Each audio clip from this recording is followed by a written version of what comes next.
Bhagavate Vasudevaya. Om Namo Bhagavate Vasudevaya. Om Namo Bhagavate Vasudevaya.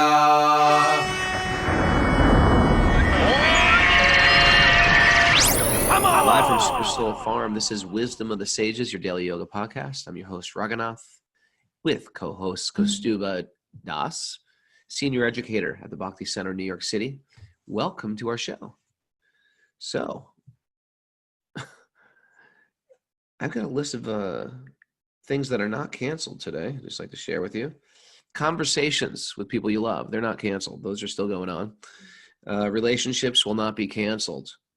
Love will not be canceled today. Love is still going on. Singing songs is not canceled. Songs must still go on. I'm sorry to break that to you. Reading the Bible will not be today. We are reading the Bhagavatam today. I know they're trying to cancel it. They're saying we should not cancel it, but we are keeping it going today. Self-care will not be canceled. Hope will not be canceled. Chanting the holy names will not be canceled. The interesting thing is there are certain things I have to cancel, and there are certain things I need to mention that are very, very contagious. Viruses can be very contagious. You should wash your hands at all times. You should wash your hands practically obsessively. Panic is also contagious. Be careful. Panic's going around like crazy. You're going to have to breathe for that one. You can't wash your hands away from that. Fear is also very, very contagious. It's quite epidemic. There's a pandemic of fear right now. Let's see what else is. Hysteria, contagious, totally contagious. Being calm can be contagious. So if you have that calm disease, careful, that will go around to other people. Humor, contagious. Love is also contagious. Enthusiasm is also contagious. Kindness, very, very contagious. Joy can be contagious. And am I missing one? Okay. So there's a lot of things that are viable. What else is contagious? Bhakti is What's contagious. that? Bhakti is contagious. Bhakti is a little contagious.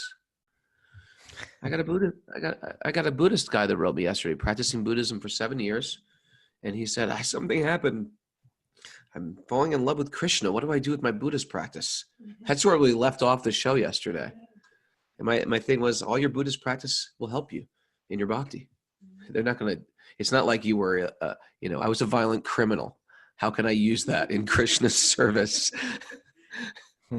All the Buddhist practices you've done, stilling your mind, compassion, love, all we're putting is a one in front.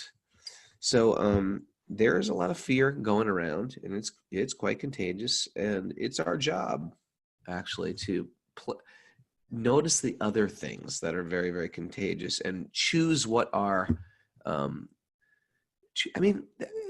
we can do obviously we got to wash. I've been always washing my hands. I didn't have to wait for a pandemic to wash my hands. Everyone's post wash your hands. My hands are pretty clean. For the most part, they're pretty damn clean. I always wash. There's other things that we just completely neglect for our health that are so easy. Go outside. Going outside, great for your health. It's great for your immune system. Let's talk about things we can do for our immune system. Sunshine, great for immune system. Actually, finding some sunny day, taking off a lot of your clothes where you can get some sun on your butt, great for immune. Go for a walk, great for ride a bike today, great for your immune system. Playing, find some time just to play around. I know there's a lot of stuff to do. Great for your immune system. You make it sound so easy, Raghu. You know what? I'm saying this not because I'm above it. I'm saying this because I am like a nutcase, checking my phone, checking the news. I want to hear right-wing news, left-wing news. I want to hear is there a neutral news? And you know what? It's become, the whole thing's become contagious. And I'm preaching to myself. I'm not even saying anything to you guys. I'm just preaching to myself, And for example, I can fill my day with a lot of clutter and stress. I'm like a black belt in clutter and stress. Or I can go outside and play with my kids today. I can take some time to play with my kids. I can take some time to go for a hike in the woods. There's certain things I do have control of. And there's certain things that are out of my control. And to the degree that I worry about the things that are out of my control, I'm setting myself up for panic, hysteria, mental anxiety, stress, etc. So I think a big part of this class, what we do is like we have to, address this pandemic and what I can control in it and what I can't control in it. What do you think about that, Kaustubha? Yeah, there's certain things we can do, right? I like all the Ayurvedic advice on this kind of thing, There's one doctor I respect, Dr. Miriam Teitelbaum, working out of South Jersey.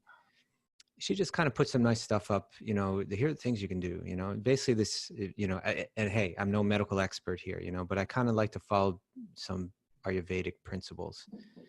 And if you keep your nose clean, if you keep your mouth clean, if you keep your hands clean, and you can keep your nose clean by doing neti. Nobody in America knows about this. People in India know about it. You pour some water in one nostril, it comes out the other, and it cleans the whole thing out. A little salt water in there. Quite fascinating. Clean your nostrils, people.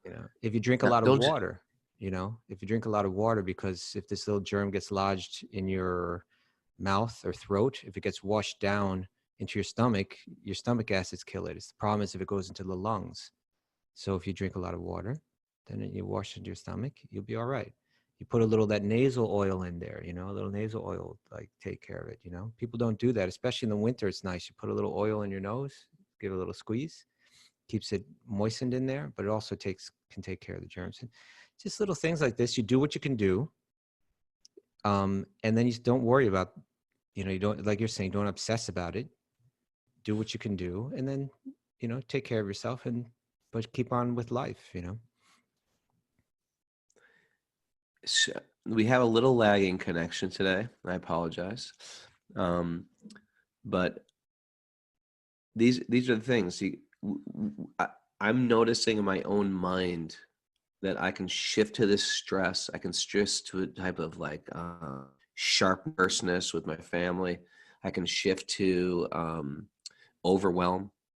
I mean, I was about to go to Europe. All my Europe teachings were canceled. My flight was canceled. The festival I was hosting was canceled. That's like a huge amount of income. It's a huge amount of like extra stress for how to pay bills, etc. And so this is a perfect chance to put the Bhagavatam to practice. How am I going to relate to what can I control? And then focus on the things that I can control and really sort of dial them up. And the things I can't control, I have to let them go. Because here's an interesting thing. There's tons of turbo scenarios to worry about. What if this happens? What if this happens? What if this happens? There's one thing about being like concerned and another thing about like driving myself crazy. What is in my circle of influence? How can I tweak that? All right. Turn off the television too. Or I tell you, the news will make you. Yeah, the internet. The news will make you so sick. I know. It's super. I think in times of stress, it becomes even more addictive. You know what? The Bhagavatam there you go. is also addictive. Yeah. Amy Steller says all the kids' schools are closed in New Jersey. Yeah, it's like everything's closed. Play with the kids today. If you're out of work and your kids are home, play with your kids. Best thing you can, probably the healthiest thing you can do for your immune system. Okay, so we're going to dive into the Bhagavatam. Also important stuff. It's important to hear truth on a regular basis. If I don't stay grounded with my truth, tethered to my divinity, then all the little things of this world start to bite at me. The hope, the fear, the anxiety, they all start to chew at me. So this is a chance to practice real yoga. Real yoga means, can I be in that samadhi or in that sameness, connectedness, in great abundance and in great, what's the opposite of abundance? Lack. Thank you. Great abundance and great lack. Shall we start? Yes. We start with our appreciation prayers. Another great thing that is in my control and is also contagious. Appreciating teachers that have come before me, appreciating all that I have, appreciating the Bhagavatam, appreciating wisdom in my life. Here's our first prayer. Narayanam namaskritya naram chaiva narotamam devim saraswatim vyasam tato jayam mudiraye. Before reciting the Srimad Bhagavatam, which is the very means of conquest, one should offer respectful obeisances to the personality of Godhead Narayan, unto Narayan Rishi, the supermost human being, unto Mother Saraswati, the goddess of learning, and unto Srila Vyasadeva, the author. Nasta prayeshva bhadreshu nityam bhagavat sevaya bhagavati uttama shloke bhaktir bhavati naishtaki.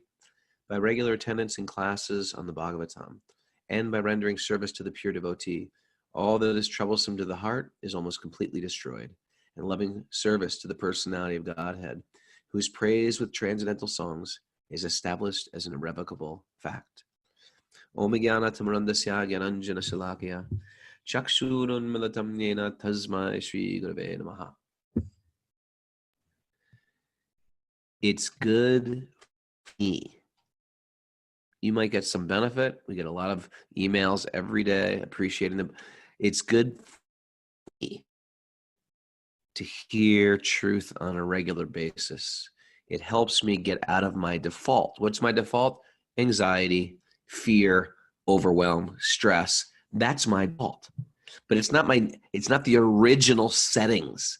It is sort of like when things need to the machine needs to get recalibrated.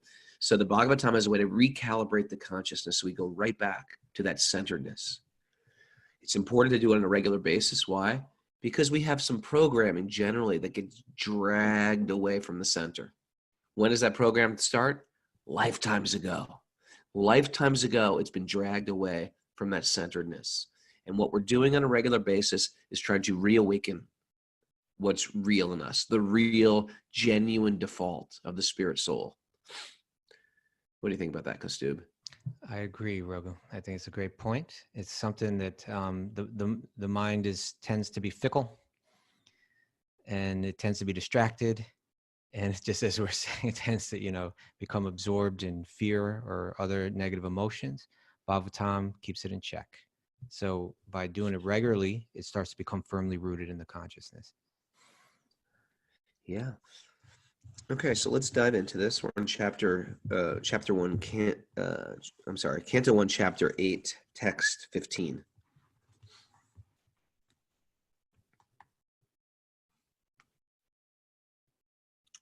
Sutta Goswami speaking. Oh, Shaunaka.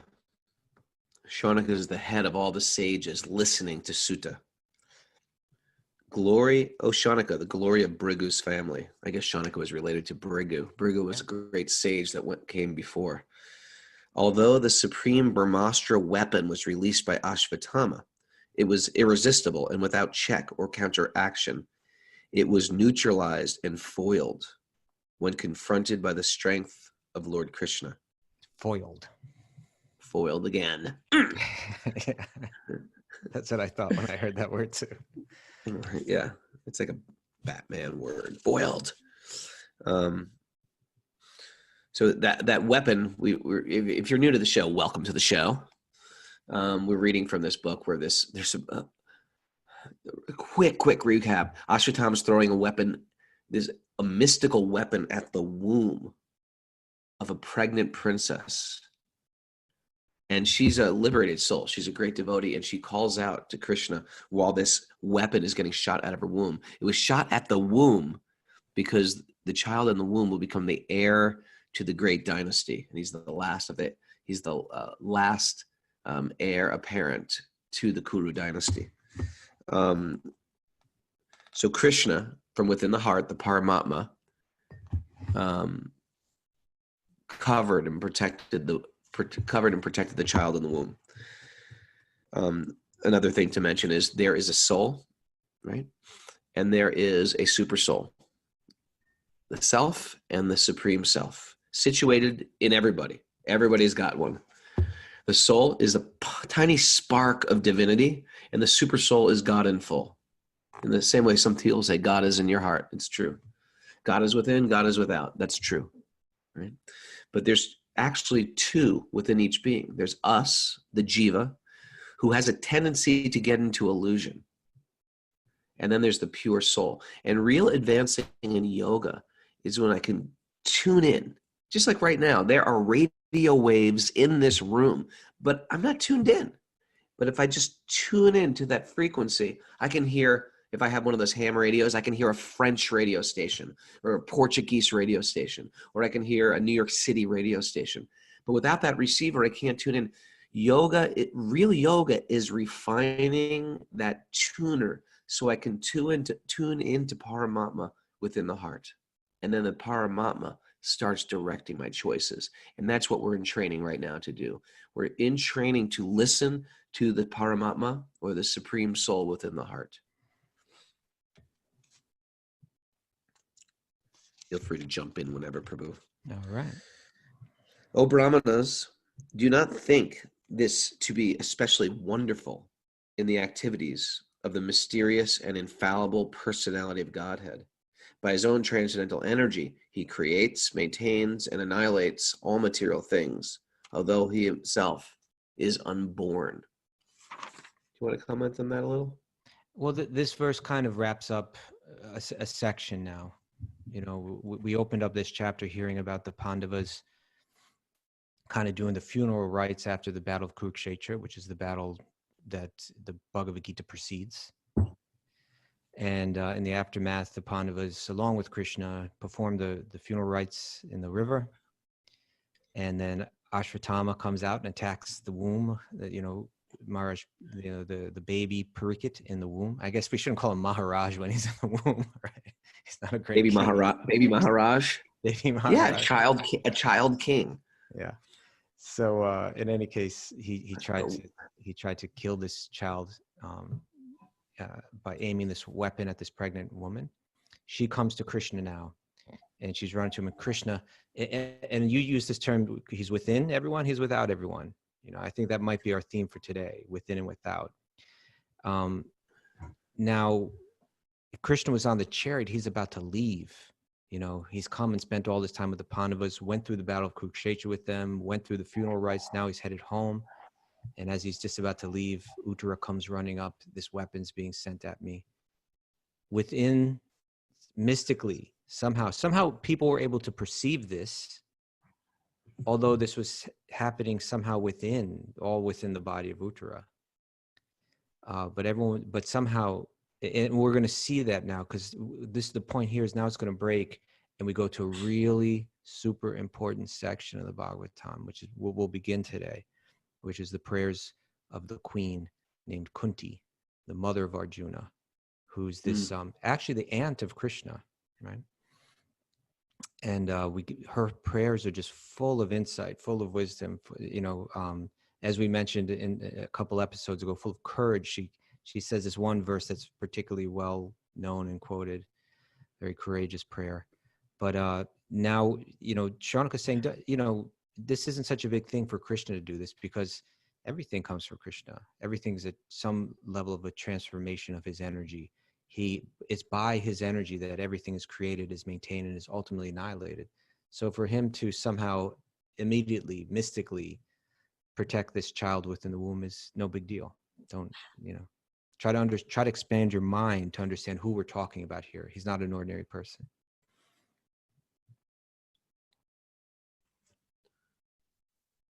Did you freeze, or did you just stop talking? I didn't freeze. I just stopped talking. Okay. That was your like, oh my God, he's frozen. He's frozen. You didn't move your head also. You stopped talking and stopped moving your head.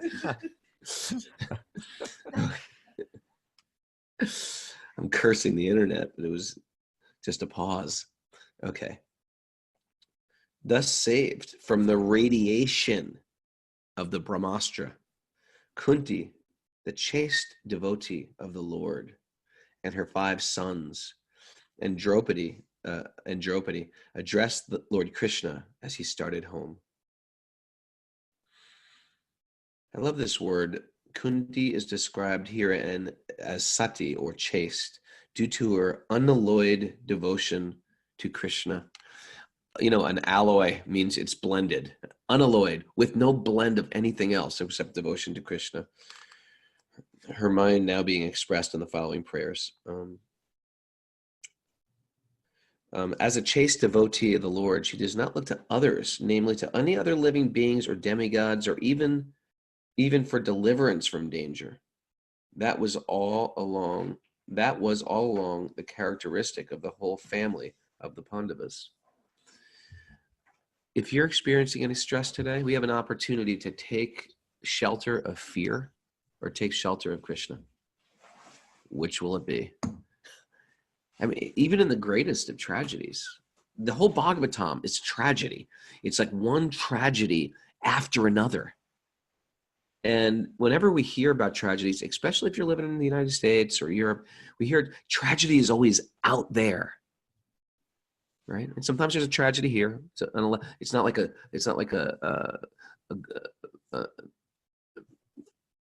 it's not happening. Generally, it's not happening in the entire country at once. There's a personal tragedy, a national tragedy. But the Bhagavatam is about a bunch of incredible personal tragedies people are going through and what they do in times of great tragedy, where they take shelter. And what we're doing is we're training ourselves to take shelter where we should take shelter, instead of like these temporary things that will give us some temporary relief of pain, but not make the actual pain go away.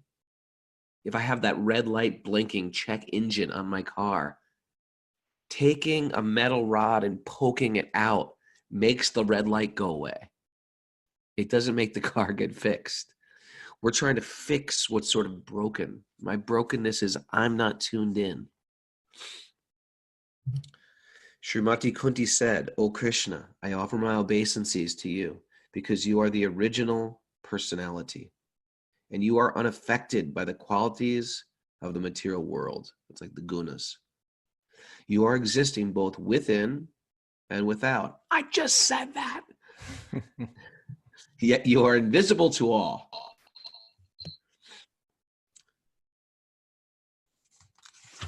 You know, it's nice. All these prayers are nice poetry too.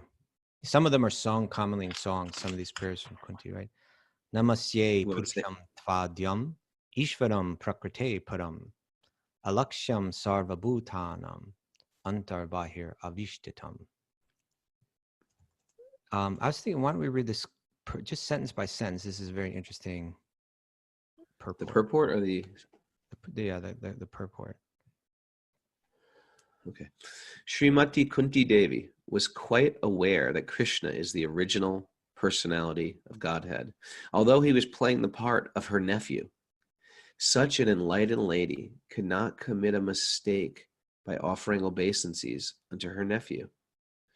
Therefore, she addressed him as the original Purusha beyond the material cosmos. Although all living entities are also transcendental, they are neither original nor infallible. The living entities are apt to fall down under the clutches of material nature, but the Lord is never like that. In the Vedas, therefore, he is described as the chief amongst all living entities. Nityo Nityonam Chaitanas Chaitananam. That's from the Katha Upanishads. Then again, he is addressed as Ishvara, or the controller. The living entities or the demigods like Indra, Chandra, Surya are also, to some extent, an Ishvara, right? But none of them is the supreme Ishvara, or the ultimate controller. He is Parameshwara, or the supreme controller, or the super soul.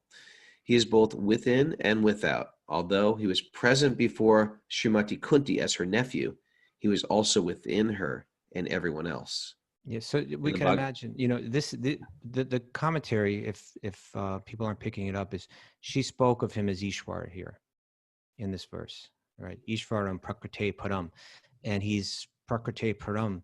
He's the prakriti, or the material energy. He's param. He's beyond it. He's superior to it. It's his energy.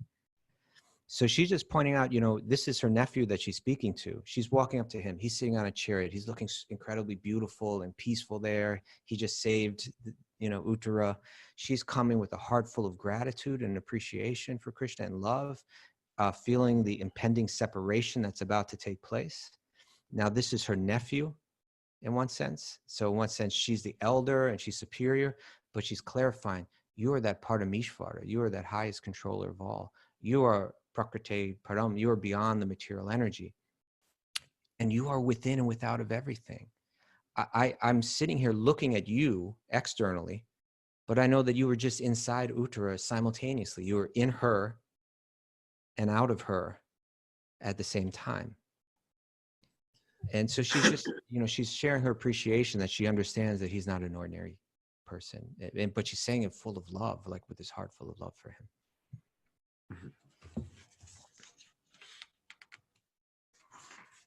Do you want me to continue with the purport? Yeah, we can. Or I was just thinking, because as I was reading it this morning, that this concept of within and without, understanding God within everything, in one sense, within every body, right? Like within each of our bodies as Paramatma. And at the same time, without, that God can be understood also as a person, or that even the material energy is still a manifestation of Krishna's energy without. So in one sense, Krishna is within everything and without of everything. And we're meant to understand this. We're meant to move. The yogi is meant to move through the world always aware of this. There's an aspect of it that's kind of I don't know if paradoxical is the right word, but like, well, how can something be inside one thing and at the same time be outside of it? Like that doesn't make sense. Right. But again and again, we find that we're being drawn to contemplate this, to think deeply about it, to pray to understand it. So like there's a verse in Brahma Samhita, the verse that I'm thinking about that mentions that kind of thing, a little bit of hot seat. Give me a hint in the English. Well. Or it's a giveaway. Well, I guess it kind of does. But all the universes exist in him. From the Brahma Samhita or the From the Gita? Brahma Samhita, yeah. Eko Pisora Chaitam Jagananda Kotam Yachaktirasti Jagananda Chaya Jarantaha Andantarastam Paramanu Charantarastam Govindamari Purusham Tamaham Bhajami. Why are you laughing at me? Because I was like, I know the last line. Okay. That's the easy line. So here's the translation. Yeah, he is an undifferentiated entity, as there's no distinction between potency and the possessor thereof. Now, this is the line. In his work of the creation of millions of worlds, and all of this is previously described in the Brahma Samhita, how he enters the material world, how from his body come unlimited universes, how he enters into each universe, how he enters within the heart of every living being within each universe. In his work of the creation of millions of worlds, his potency remains inseparable. All the universes exist in him, and he is present in his fullness in every one of the atoms that are scattered throughout the universe at one and the same time. Such is the primeval Lord whom I adore, Lord Govinda. Right? So there's a relatively short commentary on this verse. Krishna is the highest of all entities. And we just read that in the previous commentary from the Upanishads, Nityo Nityanam Chaitanas Chaitananam. That's a reference to Krishna, ultimately. In him is an entity which is termed Chit, spiritual, which is distinct from the principle of limitation. He has no part of who he is or what he is that he is beyond, he's fully spiritual, which means there's no material limitation on him. By his inconceivable power, he can at will create numberless universes. All the mundane universes owe their origin to the transformation of his external potency, his external energy.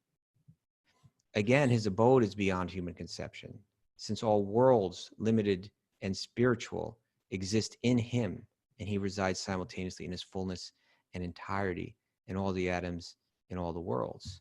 So he's all pervasive. His energy pervades everything. His consciousness pervades everything through Paramatma. And at the same time, he can stand before you in the most beautiful, stunning, loving form. And so Kunti is speaking about that apparent kind of paradox. But that theme, it runs throughout the Vedic literature, that God is within and without of everything. You know, and what I was also thought about was that, were you ever a Beatles fan, Raghu? Frozen. Not really? Frozen. Huh? You're frozen. I'm frozen? You were. Was I frozen to everybody else? No, you just got a bad connection, Raghu. You know, it's raining here upstate New York. That makes the internet bad. I see. Okay, so you didn't hear anything I Apologize. just said, but I asked you a question. Oh, I didn't hear it. I said, were you ever a Beatles fan? A Beatles fan? Yeah. Only when I was a child. Okay. And then later, when I got into Bhakti, I started listening to George Harrison. Well, you know, George Harrison, you know, he wrote this My song. kids are Beatles fans. Your kids are? Yeah. He wrote the song Within Without You, George Harrison. Do you know that song? Maybe.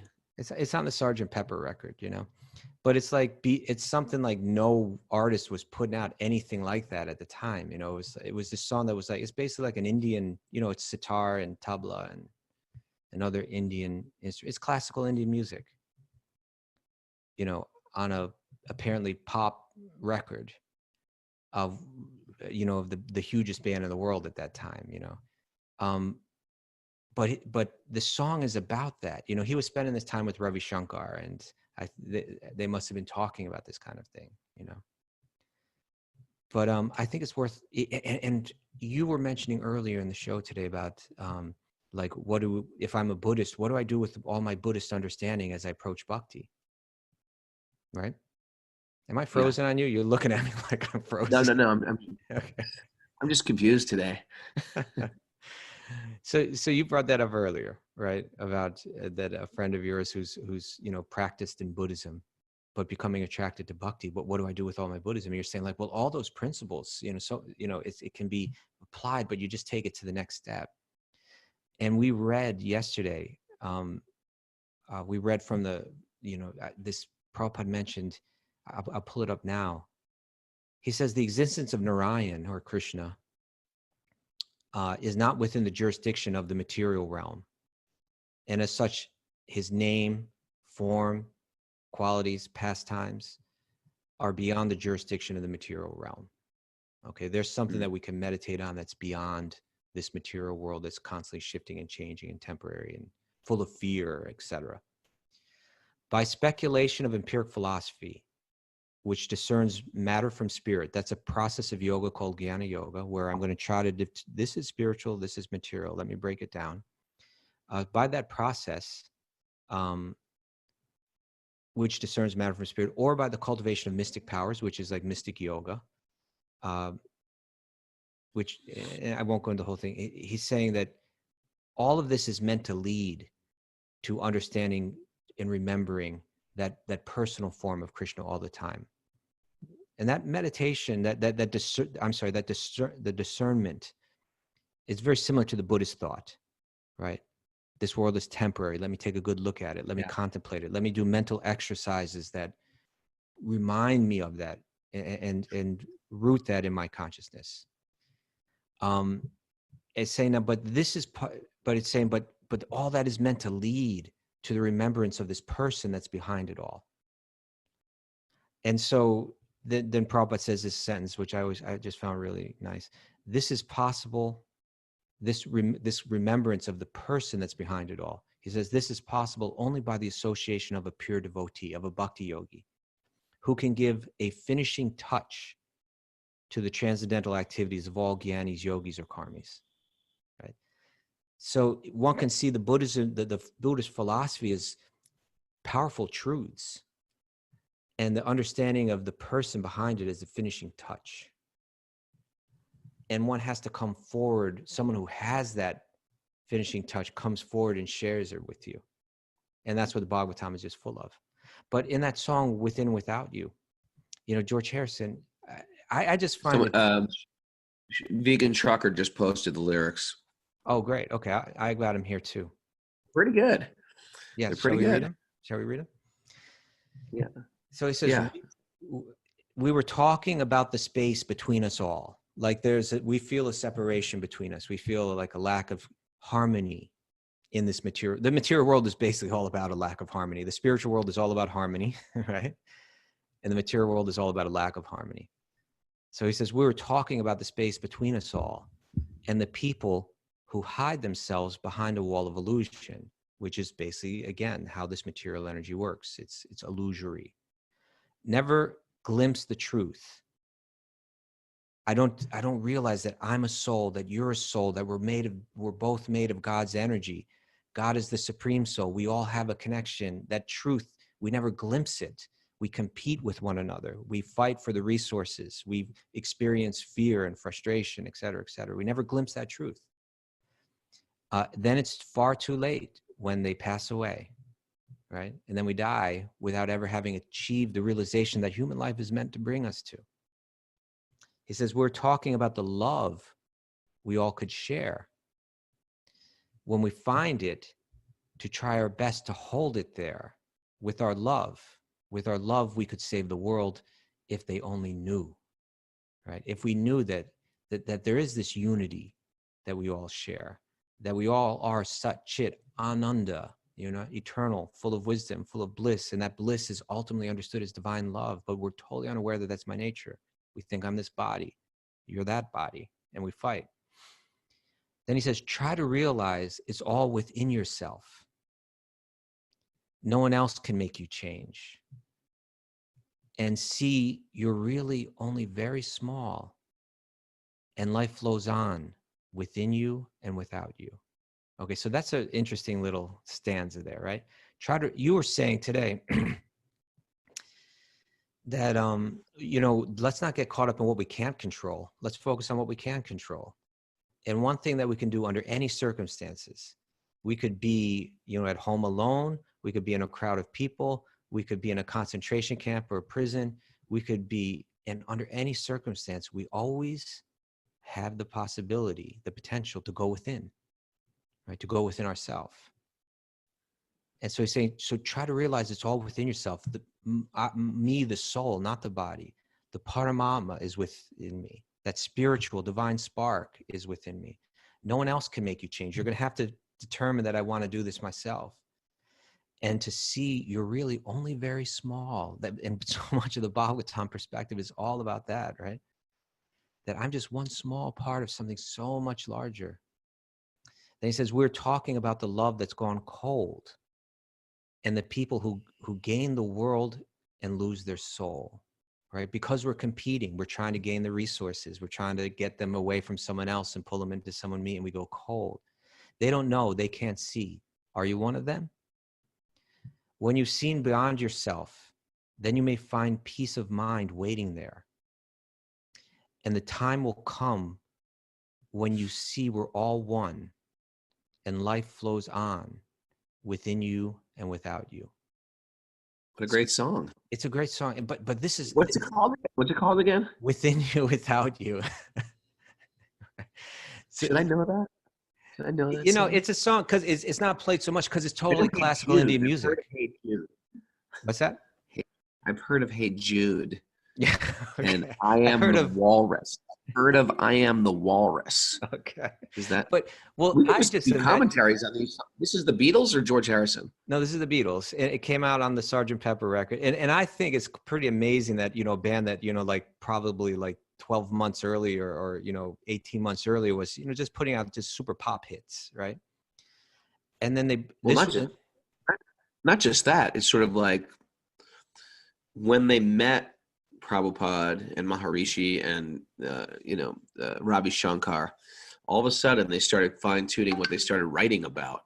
Yes, and that's my point. Amazing. And you can imagine that this was in England there may have been, I'm sure there was much more exposure to Indian culture, but in America there's practically none at this point. And imagine imagine being a kid that picks up this record and throws it on, and you're hearing this Indian classical music and lyrics like this. When like last year it was, just love song, kind of like simple love songs. Yeah. what is this music and where is it taking me and what is it?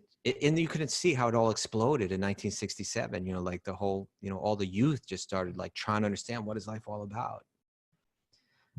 But the way that I see this song is it's he's saying that that life flows within you and without you. But this is before he got that finishing touch of Prabhupada. When you hear George's, because it's a Beatles song, but it's George's lyrics and George's song. Actually, the Beatles didn't even play on this song. It was him and Ravi Shankar's crew that, you know, that recorded the entire thing. Okay, I'm gonna search it. Yeah, but when you hear George's lyrics and songs after he met Prabhupada, they're less vague than this. It's not that life flows within you and without you. It's Krishna flows within you without you, right? So he had that finishing touch. It's something to be said about coming in contact with tradition, with spiritual teachers, with a lineage. Bhagavatam is wherever we're at, it starts to recalibrate, fine tune where we're at. And so they already had the karma to be like incredible musicians and insightful. And then when you meet the guru, like they did, I mean, Prabhupada lived at John Lennon's house for over a month. Yeah. It's like unbelievable. It's like unbelievable. And to have that contact with like Mahatma and to hear on a regular basis. Yeah, Leslie wrote that Joshua Green wrote a book about George and called Here Comes the Sun. Here Comes the Sun. Great book. Yeah, it's actually about George's spiritual contribution. Right. Yeah. But it's amazing how such an influencer like the Beatles and George Harrison got to, if you take a step back, it's all magical how all this stuff starts to infiltrate the world. And let's not forget Boy George, Bow Down Mister. Another great song, man. Right. Bow Down Mister. I mean, I'm serious. Google that. YouTube search that is a great song. I remember when it came out. But you see here that this is what Kunti says, that you're existing both within and without everything. It's Krishna that's existing within and without everything. You know, if you understand it to that next step, that finishing touch, that there's a person behind all this energy. It's not just life that flows within and without everything. After George meets Prabhupada, he's writing about Govinda. He's writing about Krishna. And here Kunti is saying it, you are existing both within and without everything. And like I'm saying, we find this throughout the Vedic literature. We find it in Bhagavad-gita. You know, in Bhagavad-gita, there's 6th chapter, right? Right. I'm going to read a little bit from the 6th chapter. Good. Chapter 6, text 29 of Bhagavad-gita. Krishna says, and he's describing the Ashtanga yogi here, the person that's gone off into seclusion, isolation, that's managed to completely control their senses, to let go of all their attachments. Now they're seeing stones as gold as the same. They're seeing friends and enemies as the same. They've got this deeply equipoised mind. They've learned to withdraw the mind, keep bringing it back to the self whenever it wanders. They've created that. They've mastered that discipline. Now they go within. Well, what do you find when you're within, right? What do you find when you go within? He says a true yogi observes me in all beings, and also sees every being in me. All beings. All beings. Even all those people I can't stand. I have to see them in them. All those political people I can't stand. I got to see God in them too. That's right. Yep. That's the point, right? That's. I love how you applied that there. In other words, this is a challenge to us to try to. Yeah, realize. It's not going to be easy. It's easy just to see God in the people that like me and that are like me, but not in the people that are different or oppose me or oppose some temporary philosophy that I have. Well, you know, it's interesting. Just after the verses that I'm about to read, Arjuna says, I don't think I can do this Ashtanga yoga and get this realization. Earlier in the chapter, you said that I need to see friends and enemies as the same. Well, how am I going to see Duryodhana and Dushasana, who dragged my wife into that public assembly by the hair and tried to strip her neck? How am I going to see everyone equally? I don't think I could do that. What, by sitting alone in the forest? Krishna says it's okay. You just need the appropriate yoga. And then he begins to describe how you can see Krishna in everything, in the sun, in the moon, in the water, you know, everywhere. So he says, a true yogi observes me in all beings and also sees every being in me. Indeed, the self-realized person sees me, the same Supreme Lord, everywhere. It may not be apparent to us exactly what that looks and feels like, and Krishna is going to explain that more in the further chapters. But that we can, again, when I'm standing before any person, I'm not just seeing a body, I'm seeing them through the eyes of awareness, through the eyes of wisdom, through the eyes of knowledge, Jnana Chakshusa, called the eyes of knowledge, that I'm standing before soul and I'm standing before God, both within this body, that both Atma and Paramama, that's who I'm addressing right now, right? Then he says, this verse is just a crucial verse, text 630, a verse that in my mind begins the what Krishna calls the most confidential knowledge that's going to be taught in chapters 7 through 12. It kind of bleeds over, but it's kind of, we haven't heard a statement like this in all the Vedic literature yet, as far as I really understand. He says, for one who sees me everywhere and everything in me, within you, without you, I am never lost, which is a great statement. But then he says this next thing, nor is he ever lost to me.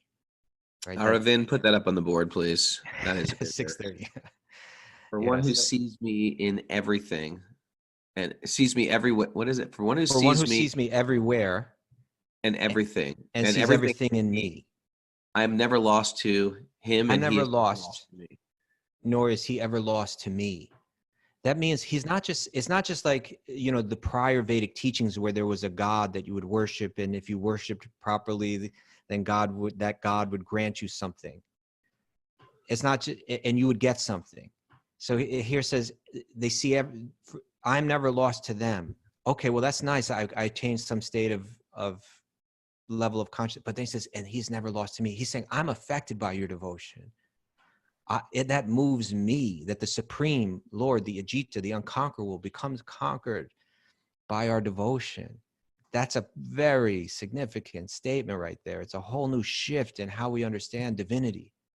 It's a whole inner access to sort of inner chambers of spiritual life. Yeah. I mean, just the fact that Kunti is the nephew, Krishna is the nephew of Kunti, we're going to get allowed into his personal being. And the next verse right after that, Kaustubha, was 15:15, which is such a great verse. I'm situated in everyone's heart, and only due to me one remembers or forgets. So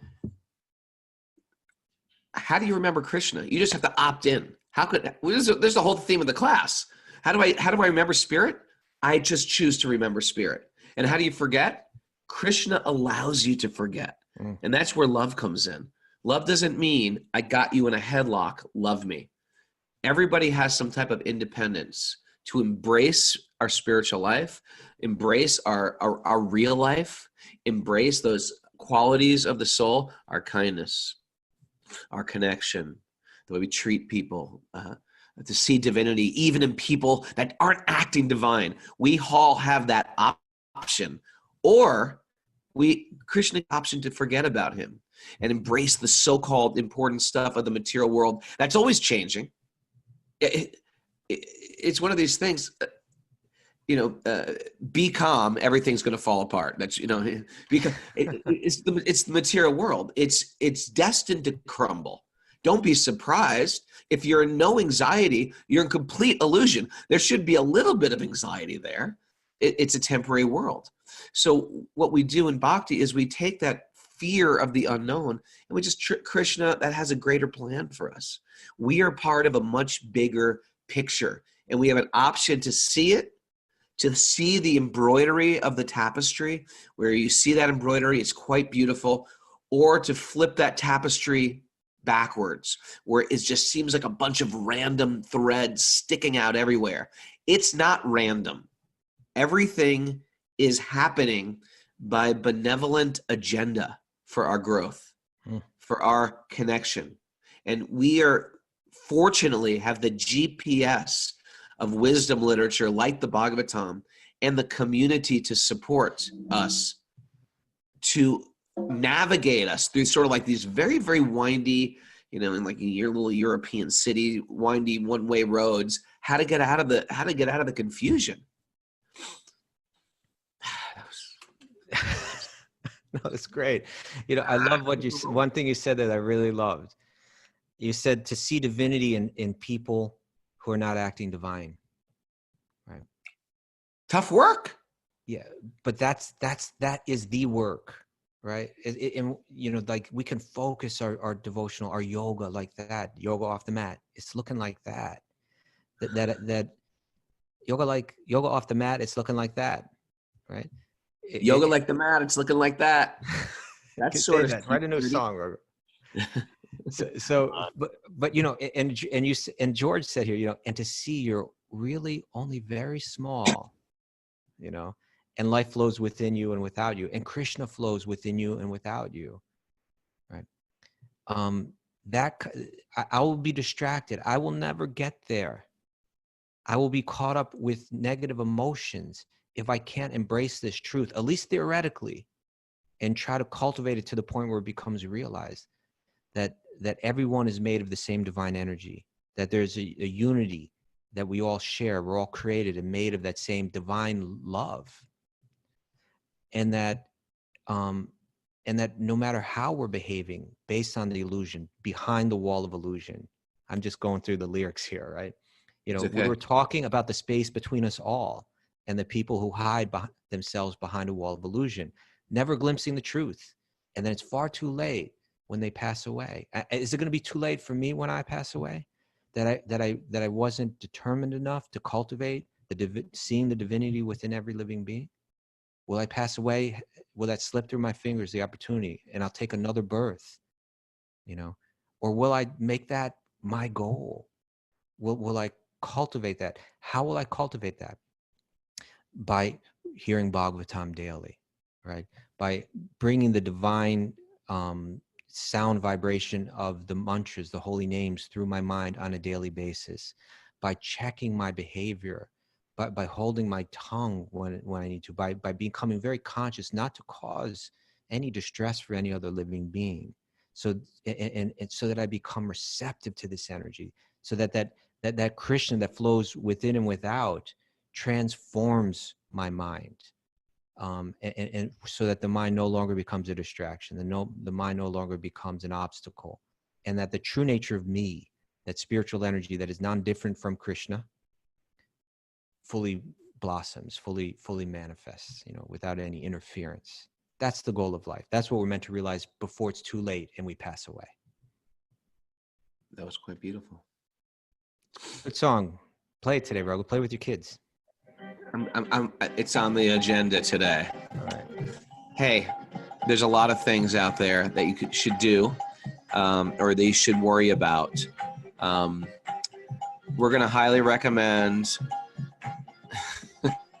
besides the washing of hands and taking care of the things that you can take care of, don't let contagious things.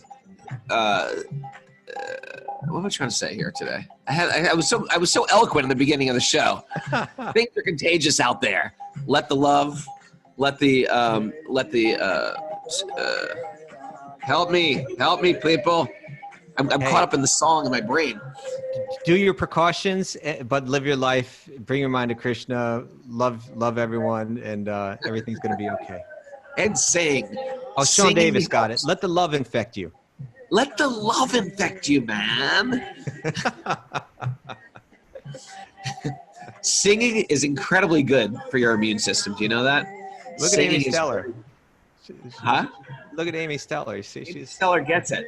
No fear there. Hey, Mara says, don't forget the email. Don't forget, if you have questions, you write wisdomofthesages108@gmail.com.